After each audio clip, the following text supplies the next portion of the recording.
If you've just joined us, you're in time for Business Today with me, Sally Bundock, starting in the US, where the race for dominance in generative artificial intelligence has just stepped up a gear.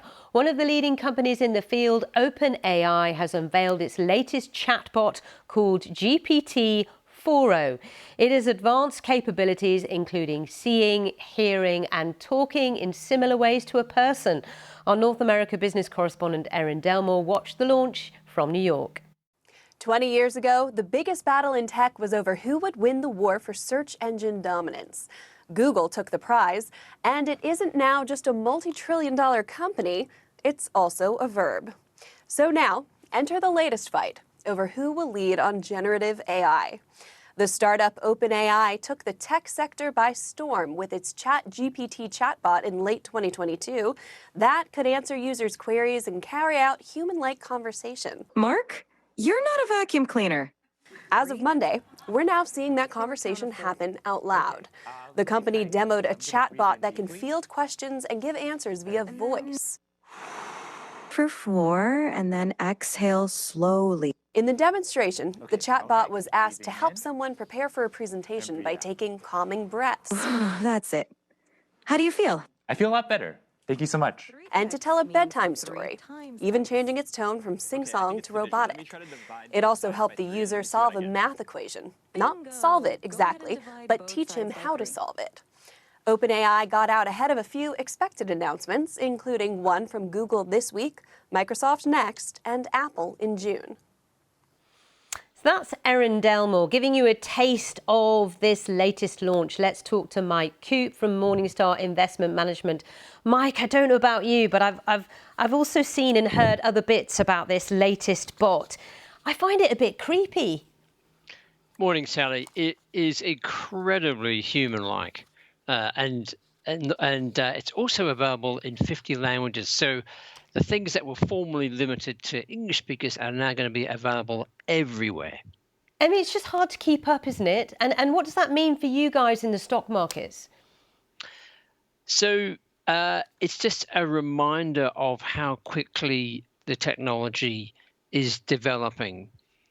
This move is potentially going to really accelerate the take-up by making it free and widely available.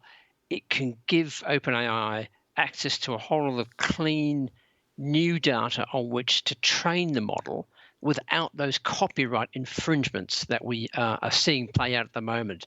There's a couple of key things here just to bear in mind. Firstly, when you get a period of change like this, it's hard to be confident about forecasting exactly what will happen in the future. We can see that there's some immediate implication for many jobs as companies take and apply this technology. And so that is going to probably bring forward some of those productivity benefits we were all expecting from the take-up of technology, which will help also relieve some of the inflationary pressure. So that's the good news. The other side of the coin, though, is that when you get these periods of rapid change, you have to be humble about the forecasting and not overpay to own assets. And there has been a real fervor around AI. So investors need to be pretty careful to make sure they're not overpaying. I was just going to say, because there's also the issue of it fueling demand for newer devices that can handle this newer tech as well and use it brilliantly in a way that we want to. But talking about the stocks themselves, I mean, Microsoft owns almost half of OpenAI. Google, Apple are poised to compete and launch their new tech. Where is the smart play when it comes to AI for financial markets? So markets are pretty good at sniffing out short-term who the big beneficiaries are. And NVIDIA, of course, has been the market darling, and it's absolutely exceeded expectations. In fact, it even got a mention in the launch of Chat-GPT 4o.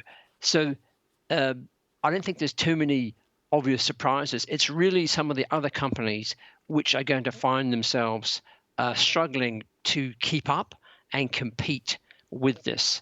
So for Morningstar, we look at the stocks. A lot of this is already factored into many prices. I think it's probably the second and third round effects of companies who are quickly applying the technology and reaping productivity rewards. So looking at it really company by company about the application of this rather than focusing only on those who are leading the charge. Interesting. Mike Coop, thank you. Have a good day. We'll see you again soon.